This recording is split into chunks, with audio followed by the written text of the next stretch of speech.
আমাদের কতগুলো মুরব্বী আছে ভাই, উনাদের জ্বালায় মসজিদে বাচ্চা কাচ্চা আসা বাদ দিছে। উনার পিকআপের ঠেলায় ওই বাচ্চাও নামাজ ছাড়ছে, ওর বাপও বাদ দিছে। একটা বাচ্চা, আমি মসজিদে যাচ্ছি, ও দেখি সালাম দেয় না ওইভাবে, তোর শিখান লাগবে তো না, আমি সালাম দিছি, করছি আসসালামু আলাইকুম রাহমাতুল্লাহ। ওই চিন্তা করছে আমাদের খতিব সাহেব যেহেতু আমার মতো ছোট মানুষকে সালাম দিছে, এর উত্তর নিশ্চয় ওয়ালাইকুম সালাম না। ভয়ে কি উত্তর দিবে জানে না, কিন্তু কাজ হয়েছে কি জানেন, পরের দিন আল্লাহর কি কাম, আমি মোবাইল হাতে নিয়ে এখন যাচ্ছি, ব্যস্ততা আছে, তাড়াতাড়ি করে মাহফিলে যাব।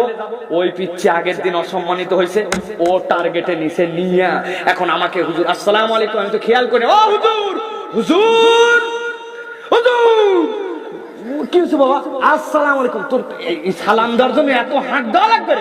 বলে না হুজুর, আগের দিন আপনি সালাম দিয়েছিলেন যে। বুঝছেন আপনি? যখন তখন খালি বাচ্চারা বেদ্যপ হয়ে গেছে। এই ডায়লগ দিয়েন না প্রিয় ভাই। আমাদের কতগুলো মুরব্বী আছে ভাই, উনাদের জ্বালায় মসজিদে বাচ্চা কাচ্চা আসা বাদ দিছে। আছে না ভাই?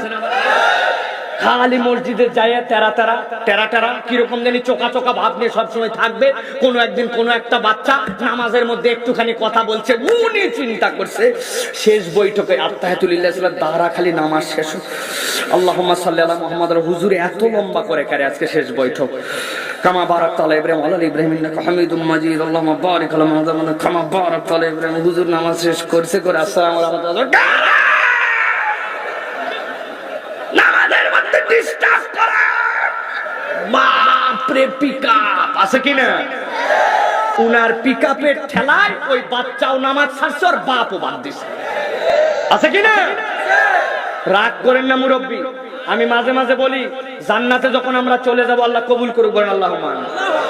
আল্লাহ তো কোনো আশায় আর নিরাশা রাখবে না। আমি আল্লাহকে বলবো, আল্লাহ সব দেখছি, কিন্তু ওই যে মুরব্বী আমার ওরে পিকআপ দেওয়া দিছিল, মসজিদের মধ্যে হাইরে গালাগালি করছিল, একটু ভুল করছিলাম, উনি 6 বছর বয়সে কি করতেছিল, আল্লাহ একটা ভিডিও দেখাও তো।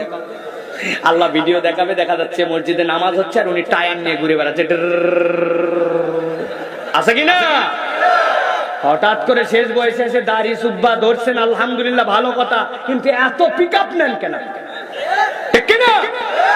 আপনি কি নবীজির উপরে মাথা পরি ফেলান নাকি?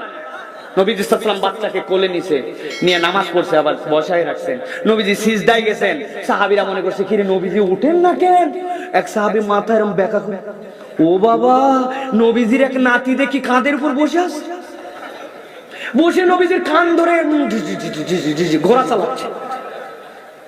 নামাজ নবীজি আস্তে করে শেষ করার পর বললেন, তোমাদের হয়তো একটু কষ্ট হয়েছে, কিন্তু শোনো, ও তো ছোট মানুষ, আমরা বড় বড় ঘোড়ায় চলি দেখে ঘুরে, এখন ও তো আর ছোট ঘোড়া পায় না, আজকে নানা গেছে সিজদায়, চিন্তা করছে পাইছি ঘোড়া।